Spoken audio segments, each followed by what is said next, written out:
મિત્રો અત્યારે ગુજરાતમાં ટ્રેન્ડ ચાલે છે પેટ્રોલનું ડીઝલનું.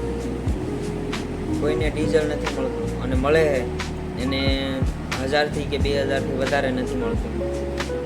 જો ખેડૂતોએ બધાએ એવું કીધું ને આટલી જ કિંમતમાં અમારે પાક વેચવો છે, અમારે આટલી જ કિંમતમાં અમારું અનાજ વેચવું છે, તો એ સરકાર શું કરશે? અત્યારે બધા ખેડૂત મિત્રોને એવું જ કરવું જોઈએ. અત્યારે ડીઝલ વગર અત્યારે બધાની ખેતી અટકેલી છે. બધાએ બળદ વેચીને ટ્રેક્ટર લીધેલા છે. અત્યારે ટ્રેક્ટર ચલાવવા માટે ડીઝલ જુઓ, અને ડીઝલ ન મળે, અત્યારે મળતું જ નથી.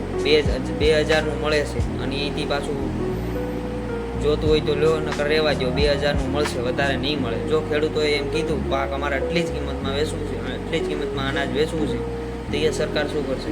તો એ જનતા શું કરશે? અત્યારે ખેડૂતનું કોઈ નથી સાંભળતું. અત્યારે ખેડૂતને પાક પકવવા માટે ડીઝલ, ટ્રેક્ટર હાંકવા માટે ડીઝલ જોવે, અને ટ્રેક્ટર હાંક્યા વગર પાક ના પાકે.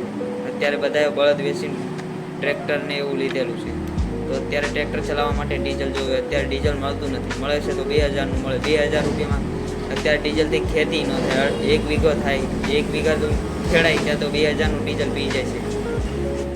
અને બીજું કે અત્યારે ઇન્સ્ટાગ્રામમાં એક ખેડૂત પુત્ર મયુરની આઈડી બેન કરી દીધી, જે ખેડૂત પુત્ર નામે બનાવેલી હતી, અને ખેડૂત પુત્ર જનતા પાર્ટી અત્યારે એ આઈડી બેન કરી દીધી. 80થી 90,000 ફોલોવર થવા આવી ગયા હતા. જે હાસું બોલે છે એ કોઈને નથી ગમતું. અત્યારે ખેડૂત વિશે એ ભાઈ આઈડી બનાવી છે, અત્યારે એની આઈડી બેન થઈ ગઈ. અને કોકરોચ જનતા પાર્ટીની 21 મિલિયન આઈડી પૂકી ગઈ, એની બેન નથી થઈ. જે 90,000 પછી 90 કે ફોલોવર થયા એની આઈડી બેન થઈ ગઈ નથી.